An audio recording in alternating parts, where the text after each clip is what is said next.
Electric energy consumption and conservation എന്ന ചാപ്റ്ററിൽ ഇതുവരെ ചോദിച്ചിട്ടുള്ള എല്ലാ ചോദ്യങ്ങളുമാണ് നമ്മൾ ഇന്ന് വർക്കൗട്ട് ചെയ്യാനായിട്ട് പോകുന്നത്. അപ്പോൾ ഓൾറെഡി നിങ്ങൾ ഈ ചാപ്റ്റർ പഠിച്ചതാണെങ്കിൽ നിങ്ങൾക്ക് എന്ത് ചെയ്യാം, ആദ്യത്തെ ഭാഗം സ്കിപ്പ് ചെയ്ത് നേരെ ചോദ്യത്തിലോട്ട് പോകാം. എന്നിട്ട് ചോദ്യങ്ങളൊക്കെ ഒന്ന് റിവൈസ് ചെയ്തിട്ട് നിങ്ങൾക്ക് വരാം. അല്ലെങ്കിൽ നമുക്ക് ആദ്യത്തെ ഭാഗത്ത് ഞാൻ ചെയ്യാൻ പോകുന്നത് ഈ ചാപ്റ്ററിൻ്റെ ഒരു ഷോർട്ട് റിവിഷൻ, വളരെ കുറച്ച് സമയം കൊണ്ട് ഫുൾ ചാപ്റ്റർ ഓടിച്ചൊന്ന് നിങ്ങൾക്ക് പറഞ്ഞു തരും, എന്നിട്ട് ചോദ്യം ചെയ്യും. അപ്പോൾ നിങ്ങൾക്ക് കുറച്ചുകൂടി ഒരു ഐഡിയ കിട്ടും. സോ ഞാൻ പറഞ്ഞ ഈ ഒരു രണ്ടാമത്തെ മെത്തേഡായിരിക്കും കുറച്ചുകൂടി നല്ലതെന്നാണ് എൻ്റെ ഒരു അഭിപ്രായം. പക്ഷേ സമയക്കുറവുണ്ടെങ്കിൽ നിങ്ങൾക്ക് എന്ത് ചെയ്യാം, നേരെ പകുതിക്ക് ശേഷമുള്ള ക്വസ്റ്റ്യൻ വർക്കൗട്ട് ചെയ്യുന്ന ഭാഗത്തിലോട്ട് പോകാം. അപ്പോൾ ഇതുവരെ നമുക്ക് ഈ പറയുന്ന ചാപ്റ്ററിൽ എന്തൊക്കെ ചോദ്യങ്ങളാണ് ചോദിച്ചിട്ടുള്ളത്. അപ്പോൾ ഈ ചോദ്യങ്ങൾ നോക്കുന്ന സമയത്ത് നിങ്ങൾക്ക് തന്നെ മനസ്സിലാവും ഇത് ഇമ്പോർട്ടൻറ്റ് ടോപ്പിക് ഏതാണ്. അപ്പോൾ നിങ്ങൾ ഇനി അവസാനഘട്ട റിവിഷൻ ആ ഭാഗം മാത്രം എന്ത് ചെയ്താൽ മതി, പഠിച്ചിട്ട് പോയാലും നിങ്ങൾക്ക് ഏതാണ്ട് ഈ ചാപ്റ്ററിൽ നിന്ന് വരുന്ന മുഴുവൻ ചോദ്യങ്ങൾ എഴുതാനായിട്ട് സാധിക്കും. ഓക്കെ, എങ്കിലും ഫുൾ ചാപ്റ്റർ പഠിക്കേണ്ട എന്നല്ല, അവസാന നിമിഷത്തേക്കുള്ളൊരു ടിപ്പ് ഞാൻ പറഞ്ഞു തന്നേ ഉള്ളൂ. സമയം കളയാതെ നമുക്ക് എന്ത് ചെയ്യാം, ആദ്യത്തെ റിവിഷൻ ഭാഗം ഒന്ന് കാണാം. കണ്ടിട്ട് നമുക്ക് എന്ത് ചെയ്യാം, ചോദ്യത്തിലേക്ക് വരാം. അപ്പോൾ ഇവിടുന്ന് ആദ്യം വരുന്ന ഭാഗം എന്ന് പറയുന്നത് നമ്മുടെ വീട്ടിൽ ഉപയോഗിക്കുന്ന പല ഇലക്ട്രിക്കൽ ഉപകരണങ്ങളും അതിൽ നടക്കുന്ന എനർജി കൺവേർഷൻസുമാണ്. അപ്പോൾ നിങ്ങൾ മനസ്സിലാക്കണം, ഇപ്പോൾ ഒരു ഇലക്ട്രിക് കെറ്റിൽ ഇപ്പോൾ നമ്മൾ എന്തെങ്കിലും ചൂടാക്കാൻ ഉപയോഗിക്കുകയാണെങ്കിൽ അവിടെ ഇലക്ട്രിക്കൽ എനർജി ഹീറ്റായിട്ടാണ് മാറുന്നത്. അതിനെ ഹീറ്റിംഗ് എഫക്റ്റ് എന്ന് പറയും.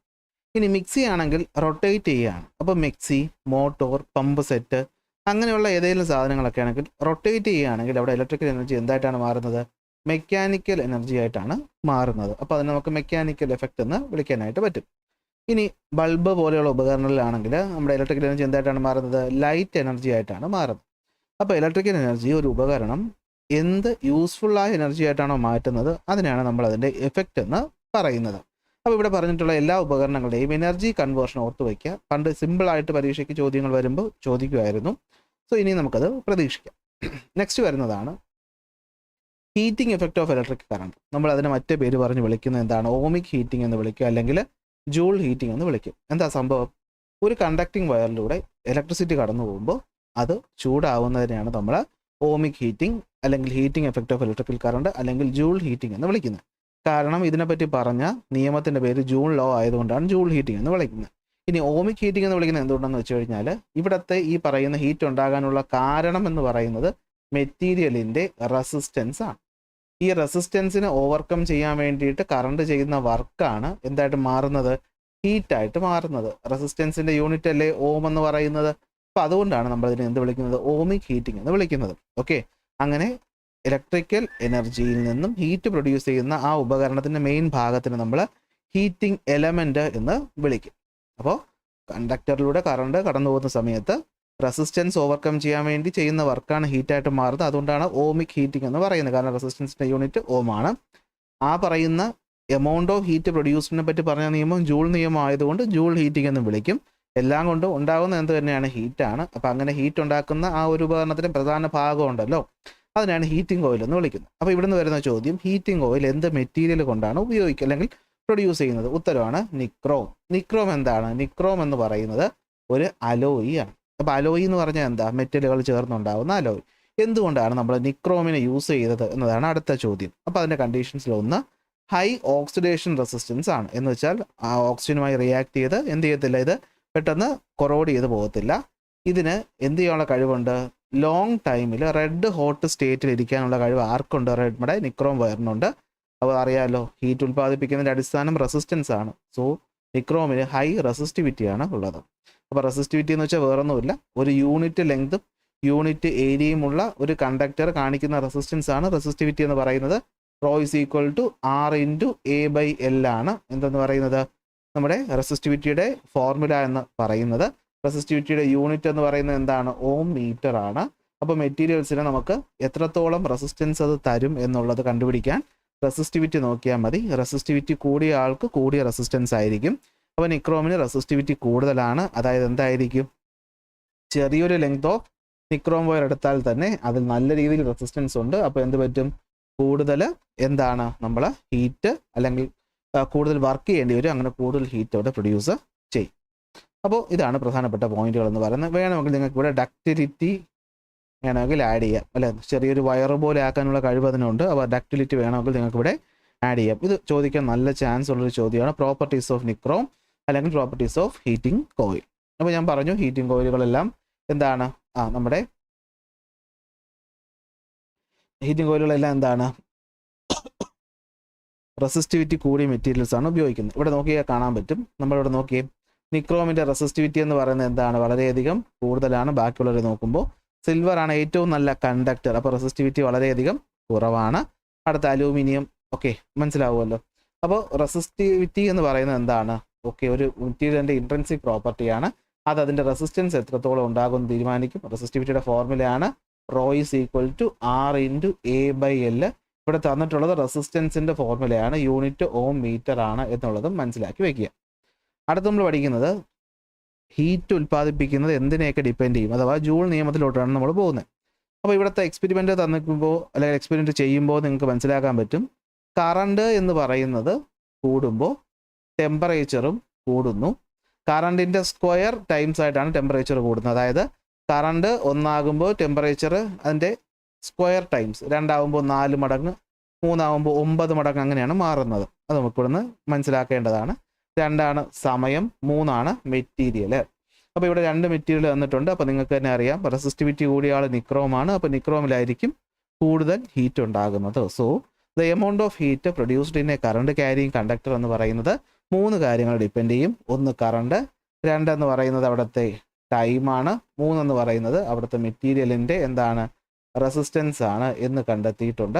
അപ്പോൾ ഇത് 3 കൂടി ചേർത്ത് പറഞ്ഞത് ആദ്യം ജെയിംസ് പ്രെസ്കോട്ട് ജൂൾ ആണ്. അതുകൊണ്ട് എന്ത് വിളിച്ചു, ജൂൾ നിയമം എന്ന് വിളിച്ചു. അപ്പോൾ ജൂൾ നിയമത്തിൽ പറയുന്നത് എന്താണ്, എമൗണ്ട് ഓഫ് ഹീറ്റ് എന്ന് പറയുന്നത് ഡയറക്ട്ലി പ്രൊപ്പോർഷണൽ ആണ് സ്ക്വയർ ഓഫ് ദ കറണ്ടിന്. ഹീറ്റ് എന്ന് പറയുന്നത് ഡയറക്ട്ലി പ്രൊപ്പോർഷണൽ ആണ് റെസിസ്റ്റൻസ് ഓഫ് ദ മെറ്റീരിയലിന്. ഹീറ്റ് എന്ന് പറയുന്നത് ഡയറക്ട്ലി പ്രൊപ്പോർഷണൽ ആണ് ടൈമിന്. സോ 3 കൂടി ഒരുമിച്ച് എഴുതുമ്പോൾ നമുക്ക് കിട്ടും H is equal to I square R T. ഇതാണ് ഹീറ്റ് കണ്ടുപിടിക്കാനുള്ള ബേസിക് ഫോർമുല. സോ ഡെഫിനേഷൻ ആയിട്ട് തന്നെ ചോദിക്കും, the quantity of heat produced in a current carrying conductor is directly proportional to the square of the current, resistance of the conductor, time of flow of current. This is Joule's law. അപ്പോൾ ഇവിടെ current എടുക്കേണ്ടത് ആംപിയറിലായിരിക്കണം, resistance എടുക്കേണ്ടത് ഓമിലായിരിക്കണം, time എടുക്കേണ്ടത് സെക്കൻഡിലായിരിക്കണം. പരീക്ഷയ്ക്ക് അല്ലെങ്കിൽ problem ചെയ്യുമ്പോൾ മിനിറ്റിൽ തരും, മിനിറ്റിന് 60 കൊണ്ട് മൾട്ടിപ്ലൈ ചെയ്ത് വേണം നമ്മൾ സെക്കൻഡിലേക്ക് മാറ്റാൻ. ഇവിടെ നിന്ന് വരുന്ന ചോദ്യങ്ങൾ ഉണ്ടാകും. ഡയറക്റ്റ് അപ്ലൈ എന്ന ചോദ്യമായിരിക്കും കൂടുതലും വരുന്നത്. പക്ഷേ ഇവിടുന്ന് നമുക്ക് കുറച്ച് കൺഫ്യൂഷൻ ഉണ്ടാക്കുന്ന ഭാഗം എന്ന് പറയുന്നത് ഇതാണ്. അപ്പോൾ ഇവിടെ എന്താ പറയുന്നതെന്ന് വെച്ചാൽ നമുക്കറിയാം ഹീറ്റ് എന്ന് പറയുന്നത് എന്താണ്, I സ്ക്വയർ ആർ ടി ആണ്. അപ്പോൾ നമ്മൾ കറണ്ടിനെ ഇരട്ടിയാക്കി അല്ലെങ്കിൽ കറണ്ടിനെ പകുതിയാക്കി എന്ന രീതിയിൽ പറയുമ്പോൾ ഹീറ്റിന് വരുന്ന മാറ്റം എന്ത് എന്ന ചോദ്യങ്ങൾ വരും. അതായത് when the current was doubled ഹീറ്റിന് എന്ത് സംഭവിക്കും. അപ്പോൾ നിങ്ങൾ ശ്രദ്ധിക്കണം, കറണ്ട് എന്ന് പറഞ്ഞു കഴിഞ്ഞാൽ കറണ്ടിൻ്റെ സ്ക്വയറിനെയാണ് ഹീറ്റ് ഡിപ്പെൻഡ് ചെയ്യുന്നത്. അപ്പോൾ കറണ്ടിന് വരുന്ന മാറ്റം എന്തോ ആയിക്കോട്ടെ അതിൻ്റെ സ്ക്വയർ എടുക്കുക. ഇപ്പോൾ ഡബിൾ എന്ന് പറഞ്ഞാൽ 2 ഇരട്ടി, ഡബിളിൻ്റെ സ്ക്വയർ എന്ന് പറയുമ്പോൾ 4. അപ്പോൾ ഹീറ്റിന് വരുന്ന മാറ്റം എന്തായിരിക്കും, 4 ഇരട്ടി മാറ്റമായിരിക്കും. കറണ്ട് എന്ന് പറഞ്ഞ പകുതിയായാൽ അപ്പോൾ 1/2 സ്ക്വയർ ആണ്. അപ്പോൾ എന്താണത്, 1/4 ആണ്. അപ്പോൾ ഹീറ്റ് എന്ന് പറയുന്നത് 1/4 ആയിട്ട് കുറയും. 3 ഇരട്ടിയായി എന്ന് വെച്ച് കഴിഞ്ഞാൽ 3 സ്ക്വയർ 9 ഇരട്ടിയായിട്ട് ഹീറ്റ് മാറും. 1/3 ആയിട്ട് കുറഞ്ഞു കഴിഞ്ഞാൽ 1/9 ആയിട്ടായിരിക്കും ഹീറ്റ് മാറുന്നത്. റെസിസ്റ്റൻസിലും ടൈമിലും പറയുന്ന മാറ്റം കുഴപ്പമില്ല, കാരണം റെസിസ്റ്റൻസിൽ ഉണ്ടാകുന്ന അതേ മാറ്റം തന്നെയായിരിക്കും ഹീറ്റിലും വരുന്നത്. അപ്പോൾ ഇത് മറക്കാതെ പഠിച്ചോളണം. പ്രധാനമായിട്ടും ഈ ഡബിള്, ട്രിപ്പിള്, ഹാഫ് ഇതാണ് ചോദിച്ചു കണ്ടിട്ടുള്ളത്. ഓക്കെ, ഇനി ഹീറ്റിൻ്റെ 3 ഫോർമുലകൾ നിങ്ങൾ അറിഞ്ഞു വെച്ചേക്കണം. കാരണം ഒന്നാമത്തെ ഫോർമുല നിങ്ങൾക്ക് എല്ലാവർക്കും അറിയാവുന്ന ഫോർമുല എന്താണ്, I സ്ക്വയർ ആർ ടി. ഹീറ്റിന് 2 അധികം ഫോർമുലകൾ കൂടെ ഉണ്ട്. ഒന്ന് V square by R into T. എപ്പോൾ ഉപയോഗിക്കും, വോൾട്ടേജും റെസിസ്റ്റൻസും ടൈമും അറിയാമെന്നുള്ളപ്പോൾ ഹീറ്റ് കണ്ടുപിടിക്കാൻ ഇത് ഉപയോഗിക്കണം. അല്ലെങ്കിലുള്ള മറ്റൊരു ഫോർമുലയാണ് VIT. റെസിസ്റ്റൻസ് ഇല്ലാത്ത കേസ് വരുമ്പോൾ ഈ ഫോർമുലയാണ് നമ്മൾ യൂസ് ചെയ്യേണ്ടത്. അപ്പോൾ നമ്മൾ ചോദ്യം തരുമ്പോഴത്തേക്കും തന്നിട്ടുള്ള നോക്കണം. ഇപ്പോൾ ഇവിടുത്തെ ചോദ്യത്തിൽ തന്നിട്ടുണ്ട് അല്ലേ, if the resistance of A heating appliance is at 230 volt is 920 ഓം. വോൾട്ടേജും റെസിസ്റ്റൻസും തന്നിട്ടുണ്ട്. അങ്ങനെയാണെങ്കിൽ ഹീറ്റ് കണ്ടുപിടിക്കാനാണ് ചോദിച്ചിട്ടുള്ളത്. അപ്പോൾ വോൾട്ടേജും റെസിസ്റ്റൻസും ടൈമും തന്നപ്പോൾ ഈ ഫോർമുല വെച്ച് നമുക്ക് എന്ത് ചെയ്യാൻ പറ്റും, ഹീറ്റ് കണ്ടുപിടിക്കാനായിട്ട് പറ്റും. സോ അത് നോക്കിയിട്ട് വേണം നമ്മളെപ്പോഴും ചെയ്യാനായിട്ട്. പിന്നെ വലിയ പ്രോബ്ലംസ് ചെയ്യുമ്പോഴത്തേക്കും ഈ പറയുന്ന സ്ക്വയർ വരുമ്പോൾ മാക്സിമം അവിടെ വെച്ച് 230 സ്ക്വയർ ഒന്നും എടുക്കാൻ നിൽക്കാതെ അതിനെ 230 × 230 അല്ലെങ്കിൽ ഏത് സംഖ്യയാണോ അങ്ങനെ എഴുതിയിട്ട് താഴത്തെ സംഖ്യയായിട്ട് വെട്ടിക്കളയാൻ നോക്കുക. വെട്ടിപ്പോകുന്ന നമ്പേഴ്സ് ആയിരിക്കും 99% തരുന്നത്. ഓക്കെ, അപ്പോൾ ഇവിടുത്തെ ബാക്കി ചോദ്യങ്ങളൊക്കെ ഡയറക്റ്റ് നമ്മൾ ചെയ്യിപ്പിച്ചിട്ടുള്ളതാണ്. സോ ചെയ്ത് പ്രാക്ടീസ് ചെയ്യണം. അത് ഞാൻ പറഞ്ഞു തന്നുകൊണ്ട് കാര്യമില്ല, ഞാനതിൻ്റെ ട്രിക്ക് മാത്രമേ ഇവിടെ പറഞ്ഞു തന്നിട്ടുള്ളൂ. ഓക്കെ, ഇവിടെ കണ്ടിട്ടുണ്ടോ, ഇവിടെ എന്താണ്, ഹീറ്റ് തന്നിട്ടുണ്ട്, ടൈം തന്നിട്ടുണ്ട്, റെസിസ്റ്റൻസും തന്നിട്ടുണ്ട്, കറണ്ടാണ് കണ്ടുപിടിക്കാനുള്ളത് അല്ലേ. അപ്പോൾ എന്തായിരിക്കും, എച്ച് ഐ കണ്ടുപിടിക്കണം, ആറും ടിയും തന്നിട്ടുണ്ട്. H=I²RT വെച്ച് കണ്ടുപിടിക്കാൻ പറ്റും. ഇപ്പോൾ ക്വാണ്ടിറ്റി ഓഫ് ഹീറ്റ്, കറണ്ട് തന്നിട്ടുണ്ട്, ടൈം തന്നിട്ടുണ്ട്, റെസിസ്റ്റൻസ് തന്നിട്ടുണ്ട്, ഹീറ്റ് കണ്ടുപിടിക്കണം. H=I²RT വെച്ച് തന്നെ ചെയ്യും. ഇനി ഇവിടെ നിന്ന് ഏറ്റവും കൂടുതൽ ട്വിസ്റ്റ് വരുന്ന അടുത്ത ഭാഗമാണ് ഇത്. ഇവിടുത്തെ കണ്ടീഷൻ എന്താണെന്ന് വെച്ചാൽ ഹീറ്റ് പ്രൊഡ്യൂസ് ചെയ്യുന്നുണ്ട്, പക്ഷേ ഇവിടെ ആര് കോൺസ്റ്റൻ്റ് ആണ്, വോൾട്ടേജിന് മാറ്റം വരാതെ സർക്യൂട്ടുകളിൽ ഹീറ്റ് പ്രൊഡക്ഷൻ ആരെ ഡിപ്പെൻഡ് ചെയ്യുമെന്ന് ചോദിച്ചാൽ കറണ്ട് ഫ്ലോയെ ഡിപ്പെൻഡ് ചെയ്യുമെന്ന് നിങ്ങൾ പറയണം. സംശയമാണെങ്കിൽ ഒന്നുകൂടി പറയാം. അതിലധികമോ സർക്യൂട്ട് തന്നിട്ട് അവിടുത്തെ വോൾട്ടേജ് കോൺസ്റ്റൻ്റ് ആണെന്ന് പറയുകയാണെങ്കിൽ, അതായത് ഇപ്പോൾ ഈ ചോദ്യം തന്നിട്ട് ചോദിക്കുന്ന ഏറ്റവും നല്ല ഈ ഫിഗർ തന്നിട്ട് ചോദിക്കുന്ന ഏറ്റവും നല്ല ചോദ്യം എന്ന് വെച്ചാൽ ഇവിടെ മൂന്നിടത്ത് എവിടെയായിരിക്കും ഏറ്റവും കൂടുതൽ ഹീറ്റ് ഉണ്ടാവും. കണ്ണും പൂട്ടി നിങ്ങൾക്ക് പറയാം, എവിടെയാണോ കറണ്ട് കൂടുതൽ അവിടെയായിരിക്കും ഹീറ്റ് കൂടുതൽ. റെസിസ്റ്റൻസിനെ പറ്റി ഇപ്പോൾ നിങ്ങൾ ചിന്തിക്കേണ്ട. വോൾട്ടേജ് കൂടി നിൽക്കുന്നു, അല്ലെങ്കിൽ വോൾട്ടേജ് കോൺസ്റ്റൻ്റായി നിൽക്കുമ്പോൾ എമൗണ്ട് ഓഫ് ഹീറ്റ് പ്രൊഡ്യൂസ്ഡിനെ ഏറ്റവും കൂടുതൽ സ്വാധീനിക്കുന്നത് കറണ്ടാണ്. കറണ്ട് എവിടെയാണോ കൂടുതൽ അവിടെയായിരിക്കും എന്ത് കൂടുതൽ, ഹീറ്റ് കൂടുതലെന്ന് പറയുന്നത്. കാരണം I²RT ആണ് ഹീറ്റ്.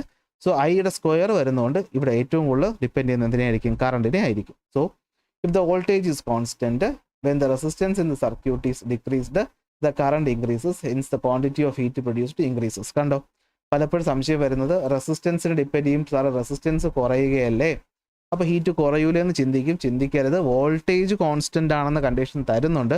അപ്പോഴത്തേക്കും ക്വാണ്ടിറ്റി ഓഫ് ഹീറ്റ് എന്ന് പറയുന്നത് കറണ്ടിനെ ഡിപ്പെൻഡ് ചെയ്യും. കറണ്ട് കൂടിയാൽ, അല്ലെങ്കിൽ ഏറ്റവും കൂടുതൽ കറണ്ട് ഉള്ളത് എവിടെയാണോ അവിടെയായിരിക്കും ഏറ്റവും കൂടുതൽ ഹീറ്റ് കിട്ടുന്നത്. അപ്പോൾ ഇവിടെ നിന്ന് വരുന്ന ചോദ്യം ഇതാണ്. ഇതുമായിട്ട് ബന്ധപ്പെട്ട് അങ്ങോട്ടും ഇങ്ങോട്ടും മാറ്റി തിരിച്ച് ചോദിക്കാം. അത് നിങ്ങൾ എഴുതുമെന്ന് വിശ്വസിക്കുന്നു. പ്രോബ്ലത്തിനകത്ത് നമ്മളെല്ലാം ചെയ്തിപ്പിച്ച പ്രോബ്ലമാണ്, സിമ്പിൾ ചോദ്യങ്ങളാണ്.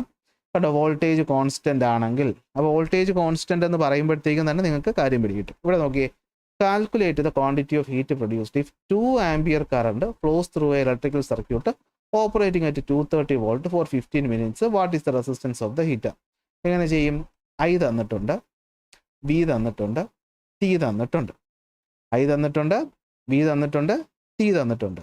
അപ്പോൾ H=VIT വെച്ച് നമുക്കിവിടെ എന്ത് കണ്ടുപിടിക്കാം? ഹീറ്റ് കണ്ടുപിടിക്കാം.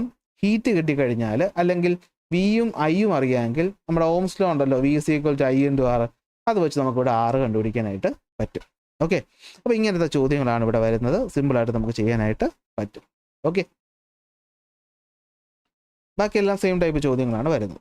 അടുത്ത് നമ്മൾ പോകുന്ന ഇലക്ട്രിക് പവറിലോട്ടാണ്. ഒരു ഇലക്ട്രിക്കൽ ഉപകരണം എത്രത്തോളം എനർജി എടുത്തിട്ട് എത്രത്തോളം വർക്ക് ചെയ്യുന്നു, അതാണ് അതിൻ്റെ പവർ എന്ന് പറയുന്നത്. ഓക്കെ, നമുക്ക് എങ്ങനെ പറയാൻ പറ്റും? The quantity of work done by an electrical appliance per unit time is called electric power.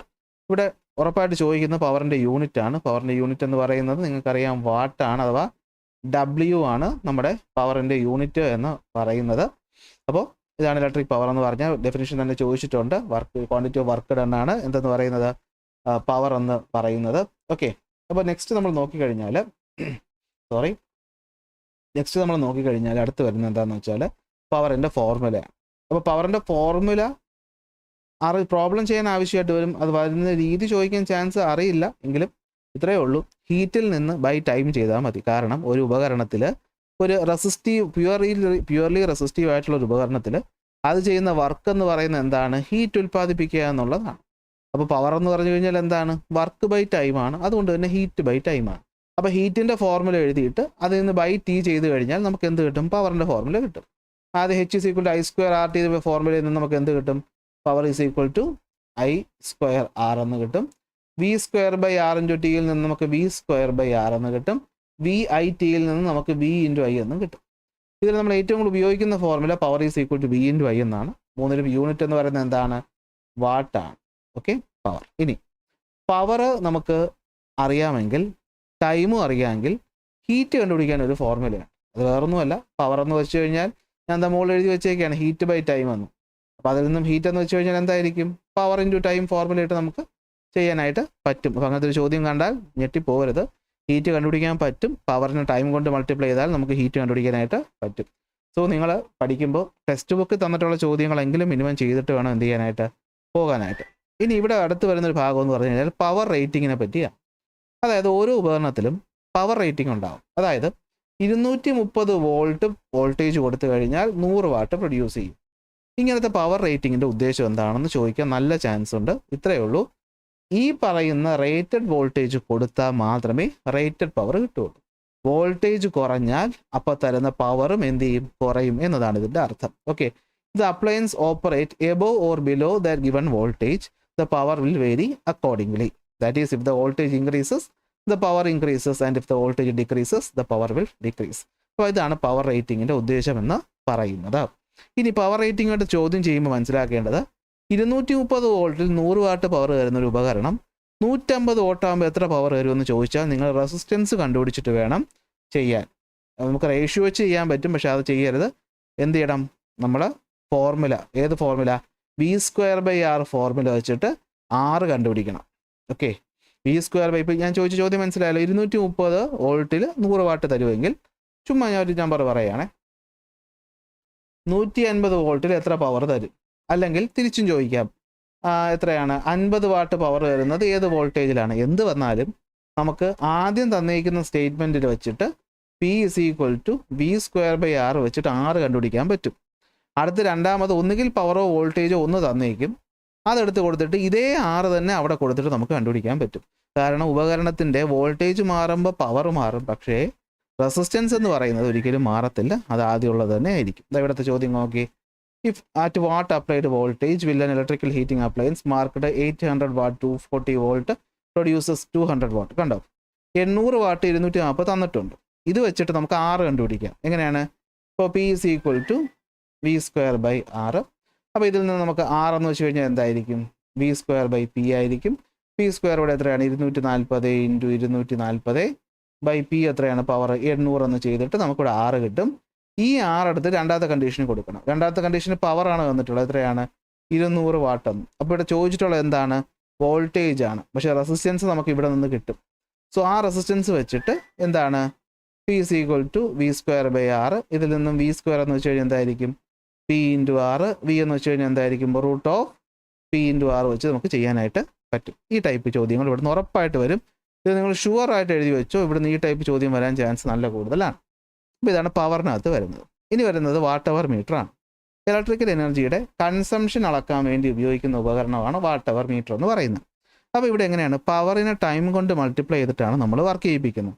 എന്താണ് എനർജി കൺസ്യൂം ചെയ്ത് കണ്ടുപിടിക്കുന്നത്? എങ്ങനെയാണ്? പവറിനെ ടൈം കൊണ്ട് മൾട്ടിപ്ലൈ ചെയ്യും. അപ്പോൾ ഒറ്റ ഫോർമുലയേ ഉള്ളൂ, ഇലക്ട്രിക് എനർജി കൺസ്യൂംഡ് E = എന്താണ്? Power into time. അവിടെയാണ് ഒരു പ്രശ്നം. പവർ ഇൻറ്റു ടൈം എന്ന് നമ്മൾ സാധാരണ പറഞ്ഞാൽ അതിൻ്റെ അർത്ഥം എന്താണ്?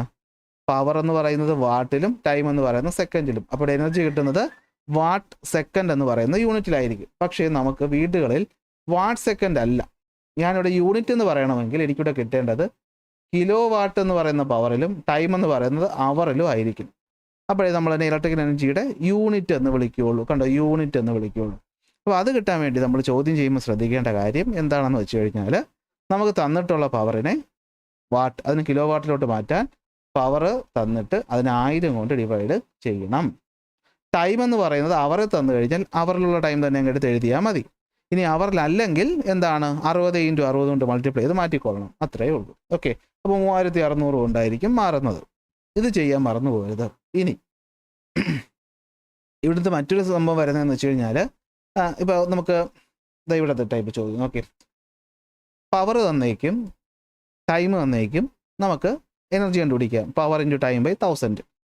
ഇനി 5 ഡിവൈസ് തന്നിട്ടുണ്ട്, അല്ലെങ്കിൽ 10 ഡിവൈസ്. ഇപ്പോൾ 5 ഇലക്ട്രിക് ബൾബ്, ഒന്നിൻ്റെ പവറും ടൈമും തന്നിട്ടുണ്ടെങ്കിൽ നമ്മൾ എനർജി കണ്ടുപിടിച്ചിട്ട് അതിനെ എന്തുകൊണ്ട് മൾട്ടിപ്ലൈ ചെയ്യണം? നമ്പർ ഓഫ് ഡിവൈസ് കൊണ്ടുവന്ന് മൾട്ടിപ്ലൈ ചെയ്യണം. അത് മറന്നു പോകരുത്. ഇപ്പോൾ power in watt, time in hour by 100 into എന്തുകൂടി മൾട്ടിപ്ലൈ ചെയ്തോളണം? ഡിവൈസിൻ്റെ എണ്ണം തന്നിട്ടുണ്ടെങ്കിൽ നമ്പർ ഓഫ് ഡിവൈസും കൂടെ മൾട്ടിപ്ലൈ ചെയ്യുമ്പോഴാണ് നമുക്ക് total power, total energy, power അല്ല ടോട്ടൽ എനർജി കിട്ടുന്നത്. ഇനി ഒരു എനർജിക്ക് 5 രൂപയാണെങ്കിൽ മൊത്തം എനർജിക്ക് എത്ര രൂപയായെന്ന് ചോദിച്ചാൽ ഇതിൻ്റെ കൂടെ ആ പറയുന്ന എമൗണ്ട് എന്ത് ചെയ്താൽ മതി? മൾട്ടിപ്ലൈ ചെയ്ത് കഴിഞ്ഞാൽ നമുക്ക് കിട്ടും. ഇങ്ങനത്തെ ഡയറക്റ്റ് ചോദ്യം ഇവിടെ വരത്തുള്ളൂ. വേറെ ഞാനിപ്പോൾ ഒരു മോഡൽ ചോദ്യം ഓൾറെഡി അപ്ലോഡ് ചെയ്തിട്ടുണ്ട്, അതിനകത്ത് ഇങ്ങനത്തെ ഒരു ചോദ്യമുണ്ട്. ഓക്കെ, ഇതാണ് വരുന്നത്. ഇനി വരുന്നത് എനർജി കൺസപ്ഷൻ കുറയ്ക്കാനായിട്ടുള്ള കാര്യങ്ങളാണ്. അതൊന്നും ഞാൻ പറഞ്ഞതില്ലെങ്കിൽ നിങ്ങൾക്ക് എഴുതാൻ പറ്റും. എനർജി ക്രൈസിസ് എന്ന് വെച്ചാൽ എന്താണ്? ഡിമാൻഡിനനുസരിച്ച് എനർജി കിട്ടാതെ വരുന്ന അവസ്ഥയാണ് നമ്മൾ എനർജി ക്രൈസിസ് എന്ന് വിളിക്കുന്നത്. അപ്പോൾ അതുകൊണ്ട് നമ്മൾ എന്ത് ചെയ്യണം? മാക്സിമം റിന്യൂവബിൾ എനർജീസ് വേണം യൂസ് ചെയ്യാനായിട്ട്. അതാണ് ഇവിടെ പഠിക്കേണ്ട കാര്യം. നെക്സ്റ്റ് വരുന്നതാണ് എന്ത്? Roof top project. ഇതിൻ്റെ അഡ്വാൻറ്റേജും കാര്യങ്ങളും നിങ്ങൾ വായിച്ചു വിട്ടാൽ മതി, പ്രത്യേകിച്ച് പറഞ്ഞു തരേണ്ട കാര്യമില്ല. കാർബൺ ഫുട് പ്രിൻ്റ് ആണ് ലാസ്റ്റ് ടോപ്പിക്ക്, വേറൊന്നുമില്ല. നമ്മൾ നോക്കി ഇവിടെ എന്താ പറയുന്നത്, the quantity of green house gases converted and expressed as equivalent to the measure of carbon dioxide is called carbon footprint. നമ്മൾ നമ്മുടെ ജീവിതത്തിൽ ഓരോ കാര്യങ്ങൾ ചെയ്യാൻ വേണ്ടിയിട്ടും എനർജി ഉപയോഗിക്കും.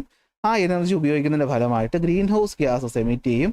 സോ നമ്മളുടെ ഡേ ടു ഡേ ആക്ടിവിറ്റീസിന് വേണ്ടിയിട്ട് നമ്മൾ ചെയ്യുന്ന ആക്ടിവിറ്റികളിൽ നിന്നുണ്ടാകുന്ന ഗ്രീൻ ഹൗസ് ഗ്യാസുകളുടെ എമൗണ്ടിനെ കാർബൺ ഡൈ ഓക്സൈഡിലോട്ട് കൺവേർട്ട് ചെയ്ത് നമ്മൾ എക്സ്പ്രസ് ചെയ്താൽ കിട്ടുന്ന ക്വാണ്ടിറ്റിയാണ് കാർബൺ ഫുട് പ്രിൻ്റ് എന്ന് പറയുന്നത്. ഓക്കെ, അതായത് നമ്മൾ ഡയറക്റ്റായിട്ടോ ഇൻഡയറക്റ്റായിട്ടോ ചെയ്യാറുണ്ട്. ഇപ്പോൾ നമ്മൾ വീട്ടിലൊരു സാധനം ഓർഡർ ചെയ്തു, അത് വീട്ടിൽ കൊണ്ട് തരാനായിട്ട് ഒരുപാട് പെട്രോൾ കത്തിച്ചിട്ടുണ്ടാവും. അപ്പോൾ അതെന്താണ്, കാർബൺ ഫുട് പ്രിൻ്റ് വരുന്നതാണ്. സോ ഈ ഓരോ വ്യക്തിയും നമ്മുടെ ജീവിതത്തിൽ കാർബൺ ഫുട് പ്രിൻ്റ് കുറയ്ക്കാനായിട്ട് ശ്രമിക്കണം. എങ്ങനെയൊക്കെ കുറയ്ക്കാം അത് ചോദിക്കും. നമ്മുടെ വീട്ടിലുള്ള ഡൊമസ്റ്റിക് എനർജി കൺസംഷൻ നമ്മൾ മാക്സിമം കുറയ്ക്കണം. ഫുഡ്, നമ്മൾ എന്ത് സാധനവും വേസ്റ്റ് ആക്കരുത്, അപ്പോൾ തന്നെ നമുക്ക് വേണ്ടിയിട്ടുള്ള എനർജി കൺസംഷൻ കുറയും. ഫുഡ് വേസ്റ്റ് ആക്കരുത്. യാത്ര ചെയ്യുന്നത് പബ്ലിക് ട്രാൻസ്പോർട്ട് ഉപയോഗിക്കുക. റീയൂസബിൾ പ്രോഡക്റ്റുകൾ മാക്സിമം യൂട്ടിലൈസ് ചെയ്യുക. കാർബൺ ഫുട് പ്രിൻ്റ് കുറയ്ക്കുന്ന കാര്യം നമ്മൾ സൊസൈറ്റിയെ പറഞ്ഞ് മനസ്സിലാക്കുക. ഇത്തരം ആക്ടിവിറ്റീസ് ചെയ്യുക. ഇതാണ് ഈ ചാപ്റ്ററിൽ നമുക്ക് പഠിക്കാനുള്ള പ്രധാനപ്പെട്ട കാര്യങ്ങളെന്ന് പറയുന്നത്. ഒരു 20 മിനിറ്റ് ഞാൻ നിങ്ങൾക്ക് ജസ്റ്റ് പറഞ്ഞു തന്നതാണ്, പഠിപ്പിച്ചു തന്നതല്ല. പഠിപ്പിച്ചു തന്ന ഓൾറെഡി ക്ലാസ്സസ് ഉണ്ട്.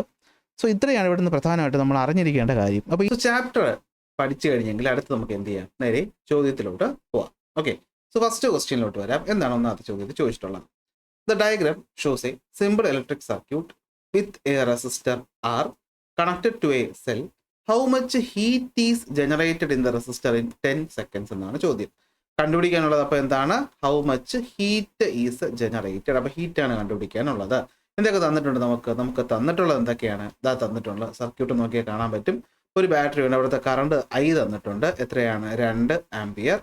റെസിസ്റ്റൻസ് R തന്നിട്ടുണ്ട്, എത്രയാണ് 5 ഓം. അതുപോലെ തന്നെ നമുക്ക് എന്ത് തന്നിട്ടുണ്ട്, ടൈം തന്നിട്ടുണ്ട്, എത്രയാണ് ടൈം എന്ന് പറയുന്നത് 10 seconds. അപ്പോൾ Iയും Rഉം Tയും ഉണ്ട്, കണ്ടുപിടിക്കാനുള്ള ഹീറ്റാണ്. Simple equation H is equal to എന്താണ്, I സ്ക്വയർ RT ആണ് നമ്മളിവിടെ ചെയ്യുന്നത്. I സ്ക്വയർ എന്ന് വെച്ചാൽ 2 × 2 × 5 × 10 അല്ലേ. 2 × 2 4, 5 × 4 20, 20 × 10 200. സോ 200 ജൂൾ അഥവാ ഓപ്ഷൻ ബി ആണ് നമ്മുടെ കറക്റ്റ് ഉത്തരം എന്ന് പറയുന്നത്. അപ്പോൾ ജൂൾസ് ലോയും അതുമായി ബന്ധപ്പെട്ട കാര്യങ്ങളും വളരെ ഇമ്പോർട്ടൻ്റ് ആണ്. അടുത്ത 9ാമത്തെ ചോദ്യത്തിലോട്ട് പോകാം. നമുക്ക് 9ാമത്തെ ചോദ്യം ചോദിച്ചിട്ടുള്ളത് എന്താണ്, electric device has A resistance of 300 ohm and is designed to operate at a power of 120 watt. What voltage must be applied to get this power? അപ്പോൾ നമുക്ക് റെസിസ്റ്റൻസ് തന്നിട്ടുണ്ട്. അപ്പോൾ തന്നിട്ടുള്ളത് ആദ്യം എടുത്ത് എഴുതുക, 30 ohm ആണ്. പവർ തന്നിട്ടുണ്ട്, പവർ എത്രയാണ് 120 വാട്ടാണ്. അതിനുശേഷം പിന്നെ എന്ത് തന്നിട്ടുണ്ട്, നമുക്ക് വോൾട്ടേജ് ആണ് കണ്ടുപിടിക്കാനുള്ളത്. അപ്പോൾ പവറും വോൾട്ടേജും റെസിസ്റ്റൻസും നമ്മുടെ റിലേഷൻ എന്ന് വെച്ചാൽ എന്താണ്, P is equal to V square by R ആണ്. ഓക്കെ, അപ്പോൾ അതിൽ നമുക്ക് കണ്ടുപിടിക്കാനുള്ളത് V ആണ്. അപ്പോൾ V നിൽക്കുമ്പോൾ ഈ R ഇങ്ങോട്ട് വരും. അപ്പോൾ P × R is equal to V square എന്ന് കിട്ടും. അല്ലെങ്കിൽ അതിൽ നിന്ന് V എന്ന് പറഞ്ഞു കഴിഞ്ഞാൽ എന്തായിരിക്കും, റൂട്ട് ഓഫ് P × R ആയിരിക്കും. സ്ക്വയർ മാറ്റാനാണ് നമ്മൾ റൂട്ട് എടുക്കുന്നത്. ഇവിടെ സ്ക്വയർ മാറ്റാനായിട്ട് നമ്മൾ എന്ത് ചെയ്യും, റൂട്ട് എടുക്കും. സോ V എന്ന് വെച്ചാൽ എത്രയാണ്, അപ്പോൾ റൂട്ട് ഓഫ് P എത്രയാണ് 120 × R എത്രയാണ് 30. ഓക്കെ, 12 24 36 20 അതിൻ്റെ റൂട്ട്. സോ V എന്ന് പറഞ്ഞു കഴിഞ്ഞാൽ എത്രയായിരിക്കും, 60 വോൾട്ട് ആയിരിക്കും ഉത്തരം എന്ന് പറയുന്നു. ഉത്തരം എത്രയാണ്, 60 വോൾട്ട് ആണ് നമ്മുടെ കറക്റ്റ് ആൻസർ എന്ന് പറയുന്നു. അടുത്ത ചോദ്യത്തിലോട്ട് പോവാം. അടുത്ത ചോദ്യം നോക്കിക്കഴിഞ്ഞാൽ കാണാൻ പറ്റുന്ന എന്താണെന്ന് വെച്ച് കഴിഞ്ഞാൽ, നോക്കിയേ, the following appliances are used daily in A house. ഒരു വീട്ടിൽ ഉപയോഗിക്കുന്ന ഉപകരണങ്ങൾ തന്നിട്ടുണ്ട്. 200 വാട്ട് ടെലിവിഷൻ 5 മണിക്കൂർ ഉപയോഗിക്കും. 40 വാട്ട് LED ബൾബ് 4 മണിക്കൂർ ഉപയോഗിക്കും. അങ്ങനെയാണെങ്കിൽ ഇത് ഒരു ദിവസത്തെ കാര്യമാണ്, ഒരു ദിവസത്തെ കാര്യമാണ്. അങ്ങനെയാണെങ്കിൽ 30 ദിവസം കൊണ്ട് എത്ര എനർജി ഉപയോഗിച്ചു, അതിന് എത്ര രൂപയാകും എന്നതാണ് ചോദ്യം. അപ്പോൾ നമുക്ക് ആദ്യം നോക്കാം, നമുക്ക് ടിവിയുടെ കാര്യം എടുക്കാം. ടിവിയുടെ നമുക്കറിയാലോ എനർജിയാണ് കണ്ടുപിടിക്കാനുള്ളത്. എനർജി എന്ന് വെച്ച് കഴിഞ്ഞാൽ എന്താണ്, പവർ × ടൈമാണ്, × നമ്പറും കൂടി വേണമെങ്കിൽ നമുക്ക് എടുക്കാം. അപ്പോൾ ഇവിടെ പവർ എത്രയാണ്, 200 ആണ്. 200. ടൈം എത്രയാണ്, 5 മണിക്കൂറാണ്. എണ്ണ ഒന്നേ ഉള്ളൂ. അപ്പോൾ 200 × 5 എന്ന് വെച്ച് കഴിഞ്ഞാൽ 1000. വോൾട്ടേജ് പവർ വാട്ടിലല്ലേ കിടക്കുന്നത്, അപ്പോൾ വാട്ട് അവർ എന്ന് എടുക്കാം. വേണമെങ്കിൽ നമുക്ക് ഇവിടെ തന്നെ 1000 കൊണ്ട് ഡിവൈഡ് ചെയ്ത് അതിനെ കിലോ വാട്ടിലോട്ട് മാറ്റാം. ഓക്കെ, അടുത്ത് എനർജി ഓഫ്, ഇവിടെ ഏതാണ്, ടെലിവിഷനാണ്. അപ്പോൾ എനർജി ഓഫ് LED ബൾബ് നോക്കാം.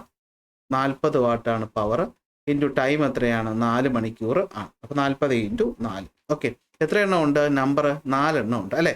അപ്പോൾ നമ്പർ ആയിട്ടുള്ള ഇൻറ്റു 4 കൂടെ നമുക്ക് എടുക്കണം. സോ നമുക്കിവിടെ ചെയ്യുമ്പോഴത്തേക്ക് എത്ര കിട്ടും? 800 എന്ന് കിട്ടും. 800 വാട്ട് അവർ എന്ന് കിട്ടും. 800 വാട്ട് അവർ.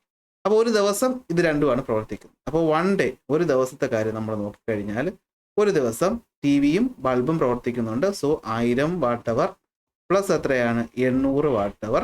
അതായത് മൊത്തത്തിൽ ഒരു ദിവസത്തെ കൺസംഷൻ എന്ന് പറയുന്നത് 1800 വാട്ട് അവർ ആണ്. ഓക്കെ, നമുക്ക് അടുത്ത് തന്നെ എന്ത് ചെയ്യണം? കിലോ വാട്ടിലോട്ട് മാറ്റാം. ഇപ്പോൾ കിലോ വാട്ട് അവറിലോട്ട് കിട്ടാൻ വേണ്ടി എന്ത് ചെയ്താൽ മതി? 1000 കൊണ്ട് ഡിവൈഡ് ചെയ്താൽ മതി. 1800 ബൈ എത്രയാണ്? ബൈ 1000. ഓക്കെ, പക്ഷേ നമുക്ക് അതിന് മുമ്പ് ഒരു കാര്യം നമ്മൾ വിട്ടുപോകും അല്ലേ? 30 ദിവസത്തേക്കുണ്ട്. എന്നിട്ട് ഒരുമിച്ച് എടുക്കുന്നതായിരിക്കും നല്ലത്. ഇതിപ്പോൾ നിങ്ങൾക്ക് ഇവിടെ വെച്ച് വേണമെങ്കിൽ എന്ത് ചെയ്യാം? ഇവിടെ വെച്ച് വേണമെങ്കിൽ എന്ത് ചെയ്യാം? ബൈ 1000 ഇട്ട് ചെയ്താലും ഒരു കുഴപ്പവും ഇല്ല. അങ്ങനെ ചെയ്യുന്നതും ഒരു കുഴപ്പവും. ഇവിടെ നമുക്ക് വേണമെങ്കിൽ നമുക്ക് എന്ത് ചെയ്യാം? ഇവിടെ തന്നെ നമുക്ക് ബൈ ഇല്ലേ, വാട്ട് അവർ വേണ്ട, കിലോ വാട്ട് അവർ കിട്ടാനായിട്ട് ബൈ എന്ത് ചെയ്താൽ മതി? ബൈ 1000 ചെയ്താൽ മതി. കാരണം വാട്ടിന് കിലോ വാട്ട് ആവാൻ അപ്പോൾ നമുക്ക് എന്ത് കിട്ടും? 1 കിലോ വാട്ട് അവർ എന്ന് കിട്ടും. ഇവിടെ ആണെങ്കിൽ 800 അല്ലെ, 1800 ബൈ 1000 ചെയ്യുമ്പോഴത്തേക്ക് എത്രയാണ്? നമുക്ക് 1.8 കിലോ വാട്ട് അവർ എന്ന് കിട്ടും. അപ്പോൾ ടോട്ടൽ ഡേയിൽ എത്രയാണ്? ഇവിടെ നമുക്ക് എത്രയാണ്? ഈ 800 എന്നുള്ളത് മാറ്റിയിട്ട് 1000 ആക്കുമ്പോഴത്തേക്ക് നമുക്ക് 0.8 എന്ന് കിട്ടും. സോ അപ്പോൾ ഒരു ദിവസത്തത് 1.8. ഓക്കെ, ഒരു ദിവസത്തത് 1.8. അങ്ങനെയാണെങ്കിൽ ഒരു മാസത്തെ എന്ന് വെച്ച് കഴിഞ്ഞാൽ എത്രയായിരിക്കും? 1.8 ഇൻറ്റു 30. അപ്പോൾ നമുക്ക് 1.8 ഇൻറ്റു 30 ചെയ്യുമ്പോഴത്തേക്ക് നമുക്ക് എത്ര കിട്ടും? 54 എന്ന് കിട്ടും. 54 കിലോ വാട്ട് അവർ ആണ് ഒരു മാസത്തെ ഉപയോഗം. ഓക്കെ, അപ്പോൾ 1 കിലോ വാട്ട് അവറിന് 5 രൂപയാണെങ്കിൽ ഒരു മാസത്തെ 54 കിലോ വാട്ട് അവറിനുള്ള ടോട്ടൽ കോസ്റ്റ് എന്ന് പറയുന്നത് എത്രയായിരിക്കും? 54 ഇൻറ്റു 5. അപ്പോൾ 54 ഇൻറ്റു 5 ചെയ്യുമ്പോഴത്തേക്ക് നമുക്ക് 270 റുപ്പീസ് ആയിരിക്കും ഇവരുടെ ഒരു മാസത്തെ കറണ്ട് ബില്ലെന്ന് പറയും. അപ്പോൾ ഈ രീതിയിൽ ഈ ചോദ്യം നമുക്ക് ചെയ്യാം. ഓക്കെ, അടുത്ത ചോദ്യം, 9ാമത്തെ ചോദ്യം. ചോദ്യത്തിൽ എന്താ പറഞ്ഞിരിക്കുന്നത്? The figure shows nichrome wire kept at same temperature. ഒരേ ടെമ്പറേച്ചറുള്ള 3 വയറുകൾ തന്നിട്ടുണ്ട്. ഓക്കെ, നിക്രോം ആണ്. Which has the highest resistance. ഇതിൽ റെസിസ്റ്റൻസ് കൂടുതൽ ആർക്കായിരിക്കും? നമുക്കറിയാം റെസിസ്റ്റൻസ് എന്ന് പറയുന്നത് ഏരിയ കൂടുമ്പോൾ കുറയുകയും ലെങ്ത് കൂടുമ്പോൾ കൂടുകയും ചെയ്യും. ഇവിടെ ലെങ്തിന് മാറ്റമില്ലാത്തപ്പോൾ നമ്മൾ എടുക്കേണ്ട കണ്ടീഷൻ ഏരിയ. അപ്പോൾ ഏരിയ എന്ന് പറയുന്നത് ഇവിടെ ഏറ്റവും കുറവുള്ള ആൾക്കാണ് കൂടുതൽ റെസിസ്റ്റൻസ്. കാരണം കുറഞ്ഞ സ്ഥലത്തോട് കൂടുതൽ കറണ്ടിന് പോകണ്ടേ. അപ്പോൾ പി ആണ് നമ്മുടെ ഉത്തരം. കാരണം പി ആണ് ഇവിടുത്തെ തിന്നർ എന്ന് പറയുന്നത്. കാരണം resistance is inversely proportional to area. So area കുറഞ്ഞ ആൾക്ക് റെസിസ്റ്റൻസ് കൂടുതൽ. Of these P has the highest resistivity. Write down your comment about the statement. ഇത് തെറ്റാണ്. നമ്മൾ ഇത് എന്താണ്? ഡിസ്എഗ്രി ചെയ്യണം. കാരണം റെസിസ്റ്റിവിറ്റി ഓഫ് നിക്രോം എന്ന് പറയുന്നത് ഏത് വലിപ്പത്തിൽ വന്നാലും കോൺസ്റ്റന്റ് ആണ്. കാരണം റെസിസ്റ്റിവിറ്റി മെറ്റീരിയലിനെ മാത്രമേ ഡിപ്പെൻഡ് ചെയ്യുള്ളൂ, അതിൻ്റെ ഏരിയയെയോ അതിൻ്റെ ലെങ്തിനെയോ ഡിപ്പെൻഡ് ചെയ്യില്ല എന്ന കാര്യം മനസ്സിലാക്കി വെക്കും. ഓക്കെ, അടുത്ത ചോദ്യത്തിലോട്ട് പോവാം. 15ാമത്തെ ചോദ്യം. ചോദ്യം പറയുന്നത് എന്താണ്? Which of the following has got the lower electrical resistance. തന്നിട്ടുള്ളത് ഇലക്ട്രിക്കൽ റെസിസ്റ്റൻസ് ലോ ആയിട്ടുള്ളത് ആർക്കാണ്? An electrical appliances having high power or an electrical appliances having low power. അപ്പോൾ ഹൈ പവർ ഉള്ള ആൾക്കാണ് ലോ പവർ ഉള്ള ആൾക്കാണ് ഇലക്ട്രിക്കൽ റെസിസ്റ്റൻസ് കുറവ്. നമുക്കറിയാം P is equal to V square by R ആണ്. സോ വോൾട്ടേജിന് മാറ്റമില്ലെങ്കിൽ പവർ എന്ന് പറയുന്നത് റെസിസ്റ്റൻസിന് ഇൻവേഴ്സ്ലി പ്രൊപ്പോർഷണലാണ്. അപ്പോൾ ആർക്കാണോ പവർ കൂടുതൽ അവർക്ക് റെസിസ്റ്റൻസ് കുറവായിരിക്കും. ഇവിടെ ചോദിച്ചിട്ടുള്ളത് ആർക്കാണ് എന്ത്? ലോ റെസിസ്റ്റൻസ് എന്നാണ്. അപ്പോൾ റെസിസ്റ്റൻസ് ലോ ആവണമെങ്കിൽ അവർക്ക് പവർ എന്ത് ചെയ്യണം? മാക്സിമം ആയിരിക്കണം. അപ്പോൾ പവർ കൂടുതൽ ആർക്കാണ്? Appliances having high power. So high power ഉള്ള ഉപകരണത്തിനായിരിക്കും ഇവിടെ എന്തുള്ളത്? ലോ റെസിസ്റ്റൻസ് ഉള്ളത്. അടുത്ത, calculate the power of A 400 volt 1600 what device when 200 volt is applied across it. So simple ചോദ്യം. നമ്മൾ ഈ ടൈപ്പ് ഒരുപാട് ചെയ്ത് പഠിച്ചതാണ്. അതുകൊണ്ട് നിങ്ങൾക്ക് ഇപ്പോൾ അത് അറിയായിരിക്കും അല്ലേ? നമ്മളത് ഒരു കണ്ടീഷൻ തന്നിട്ട് അത് വെച്ചുകൊണ്ട് മറ്റൊരു കണ്ടീഷൻ ചോദിക്കും. അപ്പോൾ അവനും ഇവനിടയിലുള്ള കോമൺ ലിങ്ക് ആയിട്ടുള്ള റെസിസ്റ്റൻസിന് നമ്മൾ ആദ്യത്തെ കണ്ടീഷൻ വെച്ച് കണ്ടുപിടിച്ചിട്ട് ആ റെസിസ്റ്റൻസ് ഇവിടെ കൊടുത്തിട്ട് നമ്മുടെ പുതിയ പവർ കണ്ടുപിടിക്കും. അതാണല്ലോ അതിൻ്റെ രീതി എന്ന് പറയുന്നത്. അപ്പോൾ ഇവിടെ നമുക്ക് തന്നിട്ടുണ്ട് വോൾട്ടേജ് എന്ന് പറയുന്നത് എത്രയാണ്? 400 വോൾട്ടാണ്. പവർ എന്ന് പറയുന്നത് എത്രയാണ്? 1600 വാട്ടാണ്. സോ ഇത് ഉപയോഗിച്ച് നമുക്ക് ഇവിടുത്തെ റെസിസ്റ്റൻസ് കണ്ടുപിടിക്കാൻ പറ്റും. എങ്ങനെ? P is equal to V square by R. അതിൽ നിന്നും ആർ എന്ന് പറഞ്ഞു കഴിഞ്ഞാൽ എന്തായിരിക്കും? V square by P. So ഇവിടെ വി എന്ന് പറഞ്ഞു കഴിഞ്ഞാൽ എത്രയാണ്? 400. അപ്പം 400 into 400 400 into 400 divided by P എത്ര? 1600. 0 0 0 0 വെട്ടി 40 ഇൻറ്റു 40 ബൈ 16. അപ്പോൾ 40 × 40/16 ചെയ്യുമ്പോഴത്തേക്ക് നമുക്ക് ഉത്തരം എന്ന് പറഞ്ഞു കഴിഞ്ഞാൽ 100 ഓം എന്ന് കിട്ടും. എത്ര കിട്ടും? 100 ഓം എന്ന് കിട്ടും. അപ്പോൾ അതാണ് ഈ മെറ്റീരിയലിൻ്റെ റെസിസ്റ്റൻസ്. അപ്പോൾ ഇത് 200 വാട്ട് പ്രവർത്തിക്കുമ്പോൾ എത്ര പവർ കിട്ടുമെന്ന് അറിയാനായിട്ട് ഉപകരണത്തിൽ മാറാത്തത് റെസിസ്റ്റൻസ് ആണ്. അപ്പോൾ ന്യൂ പവർ എന്ന് പറഞ്ഞു കഴിഞ്ഞാൽ എത്രയായിരിക്കും? ന്യൂ പവർ എന്ന് പറഞ്ഞാൽ ഈ ടൈപ്പ് ചോദ്യം ഒരു 100% നിങ്ങൾക്ക് പരീക്ഷയ്ക്ക് പ്രതീക്ഷിക്കാം കേട്ടോ, ഈ ടൈപ്പ് ചോദ്യം.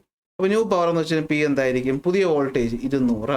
അപ്പോൾ 200ൻ്റെ സ്ക്വയർ 200 × 200 ബൈ റെസിസ്റ്റൻസ് 100 അല്ലേ. അപ്പോൾ പുതിയ പവർ എന്ന് പറയുന്നത് എത്രയായിരിക്കും? 400 വാട്ട് എന്നുള്ളതായിരിക്കും. എത്രയായിരിക്കും? 400 വാട്ടാണ് നമ്മുടെ പുതിയ പവർ എന്ന് പറയുന്നത്. ഓക്കെ അല്ലേ. അപ്പോൾ പുതിയ പവർ എന്ന് വെച്ചാൽ 400 വാട്ട്. അടുത്ത ചോദ്യം.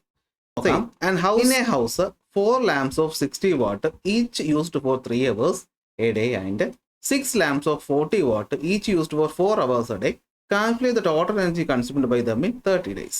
അപ്പോൾ നമുക്കറിയാം എനർജി കണ്ടുപിടിക്കാനുള്ള ഫോർമുല എന്താണ്? Power into time into number അല്ലേ, ബൈ എത്രയാണ്? 1000. അപ്പോൾ ഇവിടെ ആദ്യത്തെ കേസ് എന്താ നോക്കി? 60 വാട്ട് പവറുള്ള ബൾബിൻ്റെ കേസ്. പവർ എത്ര? 60 വാട്ട് അല്ലേ. ടൈം എത്രയാണ്? 3 മണിക്കൂർ ഉപയോഗിക്കുന്നുണ്ട്. എത്ര എണ്ണം ഉണ്ട്? 4 എണ്ണം ഉണ്ട്. ഇനി എത്ര ദിവസത്തേക്കാണ് കണ്ടുപിടിക്കാനുള്ളത്? 30 ദിവസത്തേക്കാണ്. സോ ആ 30 എന്ന് പറഞ്ഞ എണ്ണം കൂടി അവിടെ ഇട്ട് കൊടുക്കുക. ബൈ എത്രയാണ്? ബൈ 1000 ചെയ്യുക. അപ്പോൾ 60 × 4 × 3 × 30/1000 ചെയ്യുമ്പോഴത്തേക്ക് നമുക്ക് 21.6 കിലോ വാട്ട് അവർ എന്ന് കിട്ടും. ഓക്കെ, വേണമെങ്കിൽ നമുക്ക് ഇവിടുന്ന് ഈ 30 ഒഴിവാക്കിയിട്ട് പിന്നെ അവസാനം ഒരുമിച്ച് 30 മൾട്ടിപ്ലൈ ചെയ്താലും കുഴപ്പമൊന്നുമില്ല. അടുത്ത energy of 40 watt bulb. So power 40. Time എത്രയാണ്? 4 മണിക്കൂർ ഉപയോഗിക്കുന്നുണ്ട്. എത്ര എണ്ണം ഉണ്ട്? 6 എണ്ണം ഉണ്ട്. സോ എത്ര ദിവസത്തേക്ക് കണ്ടുപിടിക്കേണ്ടത്? 30 ദിവസത്തേക്ക് കണ്ടുപിടിക്കേണ്ടത്. ബൈ 1000. സോ ചെയ്യുമ്പോൾ നമുക്ക് 28.8 കിലോ വാട്ട് അവർ എന്ന് കിട്ടും. അപ്പോൾ ടോട്ടൽ ഒരു ദിവസത്തെ ടോട്ടൽ 30 ദിവസത്തെ എത്രയായിരിക്കും? 21.6 + 28.8 എത്ര കിട്ടും? 50.4 കിലോ വാട്ട് അവർ എന്ന് കിട്ടും. സോ ഇതാണ് നമ്മുടെ ഉത്തരവെന്ന് പറയും. സോ സിമ്പിൾ ചോദ്യമാണോ എന്ന് ചോദിച്ചാൽ ഒരു തരത്തിൽ സിമ്പിൾ ആണെന്ന് പറയാനായിട്ട് പറ്റും. അടുത്ത്, how many hours does an appliance of power 1000 watt work to use 1 kWh of electrical energy? 1 kWh electrical energy എന്ന് പറഞ്ഞു കഴിഞ്ഞാൽ എന്താണ്? 1 kW ഉള്ള ഒരു ഉപകരണം 1 മണിക്കൂർ ഉപയോഗിക്കുമ്പോൾ എനർജിയാണ്. 1 kW എന്ന് വെച്ചാൽ എത്രയാണ്? 1000 വാട്ട്. അപ്പോൾ 1000 വാട്ടുള്ള ഒരു ഉപകരണം 1 kWh എനർജി എപ്പോൾ ഉപയോഗിക്കുന്നു ചോദിച്ചാൽ 1 മണിക്കൂർ സമയം പ്രവർത്തിക്കുമ്പോഴാണ് ഉപയോഗിക്കുന്നത്. കാരണം എന്താണ്? 1 kWh എന്ന് വെച്ച് കഴിഞ്ഞാൽ അർത്ഥം എന്താണ്? 1 kW ഉള്ള ഒരു ഉപകരണം 1 മണിക്കൂർ പ്രവർത്തിക്കുമ്പോൾ ഉപയോഗിക്കുന്ന എനർജി. 1 kW എന്ന് വെച്ചാൽ എത്രയാണ്? 1000 വാട്ടാണ്. ആ 1000 വാട്ടല്ലേ തന്നിട്ടുള്ളത്. അപ്പോൾ അത് എത്ര നേരം ഉപയോഗിക്കുമ്പോഴാണ് ഇത്രയാവുന്നത്? 1 മണിക്കൂർ ഉപയോഗിക്കുമ്പോൾ. സോ 1 hour ആണ് നമ്മുടെ ഉത്തരവെന്ന് പറയുന്നത്. അടുത്ത ചോദ്യം, what is meant by carbon footprint? അത് ഞാൻ ഇനി പറഞ്ഞു തരേണ്ട കാര്യമില്ലല്ലോ. ഇനി 1 മെത്തേഡ് ടു റെഡ്യൂസ് ഇറ്റ്. അത് നിങ്ങൾ തന്നെ എഴുതിക്കോളുമല്ലോ, കാർബൺ ഫുട് പ്രിന്റ് എന്ന് വെച്ചാൽ എന്താണെന്നുള്ള കാര്യം. ഓക്കെ, അടുത്ത 11ാമത്തെ ചോദ്യം. The important part of a safety fuse is the fuse wire. Okay, what is the property of fuse wire? Low melting point ആണ് ഏറ്റവും important property. Write in a situation that would lead to an excess current that causes a fuse wire to melt. ഏതാണ്? Short സർക്യൂട്ടും ഓവർലോഡിങ്ങും. ഒരു mark അല്ലേ, പേര് മാത്രം നിങ്ങളോട് എഴുതി വെച്ചാൽ മതി, മാർക്ക് കിട്ടും. അടുത്ത 17ാമത്തെ ചോദ്യം. Okay, electrical appliance is marked 800 watt 240 watt operate for 10 minutes. Calculate the quantity of heat produced. Heat കണ്ടുപിടിക്കണം. എന്തൊക്കെ തന്നിട്ടുണ്ട്? പവർ തന്നിട്ടുണ്ട് 800 വാട്ട്. വോൾട്ടേജ് തന്നിട്ടുണ്ട് എത്രയാണ്? 240 വോൾട്ട്. ടൈം തന്നിട്ടുണ്ട് 10 മിനിറ്റ്. സോ നമുക്കറിയാം പവർ ടൈമും തന്നിട്ട് ഹീറ്റ് കണ്ടുപിടിക്കാൻ ചോദിച്ചാൽ ഏറ്റവും സിമ്പിൾ മെത്തേഡ് എന്താണ്? H = P × T ആണ് അല്ലേ. പവർ എത്രയാണ്? 800 ഇൻറ്റു ടൈം എത്രയാണ്? 10 മിനിറ്റ് എന്ന് വെച്ച് കഴിഞ്ഞാൽ 10 × 6 600 അല്ലേ. അപ്പോൾ നമുക്ക് എത്ര കിട്ടും? 8 64 അല്ലേ, 48 അല്ലേ, 48. സോ 480000 ജൂൾ എന്ന് കിട്ടും ഹീറ്റ്. ബി പാർട്ട് ചോദിച്ചിട്ട് എന്താണ്? What will be the power of the appliance if the voltage is 120 volt? അപ്പോൾ വോൾട്ടേജ് 240 നിന്നും 120 വോൾട്ടായിട്ട് കുറഞ്ഞാൽ അപ്പോഴുള്ള പവർ എത്ര? സോ നമുക്ക് കണ്ടുപിടിക്കണം എന്താണ് പവർ. പവറിൻ്റെ ഫോർമുല എന്താണ്? V²/R. പക്ഷെ നമ്മളിൽ R ഉണ്ടോ? ഇല്ല. അപ്പോൾ ഇവിടെ ഒന്ന് നമുക്ക് എന്ത് കണ്ടുപിടിക്കണം? R കണ്ടുപിടിക്കണം. നേരത്തെ സെയിം സെറ്റപ്പ് അല്ലേ. അപ്പോൾ ഇവിടെ നിന്ന് R എന്ന് വെച്ച് കഴിഞ്ഞാൽ എന്തായിരിക്കും? V²/P. സോ V എത്രയാണ് ഇവിടെ? 240 ഇൻറ്റു 240 ബൈ പവർ എത്രയാണ്? പവർ 800 അല്ലേ, 800. സോ 240 ഇൻറ്റു 240/800 ചെയ്യുമ്പോൾ നമുക്ക് 72 ഓം എന്ന് കിട്ടും. എത്ര കിട്ടും? 72 ഓമാണ് റെസിസ്റ്റൻസ്. ആ റെസിസ്റ്റൻസ് എടുത്ത് നമ്മൾ എന്ത് ചെയ്യും, രണ്ടാമത്തെ കണ്ടീഷന് കൊടുക്കും. So the new power is equal to V എത്ര, അതൊരിക്കലും 240 കൊടുക്കല് 120 പുതിയ വോൾട്ടേജ് എന്ന് പറയുന്നത്. 120/120 × 72. സോ 120/120 × 72 ചെയ്യുമ്പോൾ നമുക്ക് എത്ര കിട്ടും, 200 വാട്ട് എന്ന് കിട്ടും. അതാണ് നമ്മുടെ ഉത്തരം. സോ ഈ ടൈപ്പ് ചോദ്യം ഇനിയും നമുക്ക് എന്ത് ചെയ്യാം, ഫൈനൽ എക്സാമിന് പ്രതീക്ഷിക്കാം. അടുത്ത ബി പാർട്ട് ചോദിച്ചിട്ടുള്ളത് എന്താണ്, an heating appliance is marked 1000 what 230 volt. What does it means, അതായത് the if 230 volt potential difference is applied to the heating appliance, it will produce a power of 1000 watt. അതല്ല എൻ്റെ അർത്ഥം, 230 volt potential വ്യത്യാസം നമ്മൾ കൊടുത്താൽ ഈ ഉപകരണം 1000 what power എന്ത് ചെയ്യും, ഉത്പാദിപ്പിക്കും. What will be the resistance of this device. അപ്പോൾ നമുക്ക് ഇതിൻ്റെ റെസിസ്റ്റൻസ് കണ്ടുപിടിക്കണം. നേരത്തെ അതേ formula R is equal to V²/P. V എത്ര, 230 × 230 പവർ എത്രയാണ്, 1000.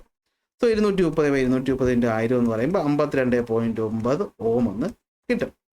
If we change the labelling of the same devices 250 what, power എന്ന് പറയുന്നത് ഇവിടെ 250 വാട്ട് ആയ വോൾട്ടേജ് എത്രയായിരിക്കും, അതായത് പുതിയ പവർ എന്ന് പറഞ്ഞു കഴിഞ്ഞാൽ എത്രയാണത്, അത് 250 വാട്ടായി മാറിയാൽ റെസിസ്റ്റൻസിന് മാറ്റം വരത്തില്ലല്ലോ ഉപകരണത്തിന്, അത് എത്ര തന്നെ ആയിരിക്കും, 52.9 ആയിരിക്കും.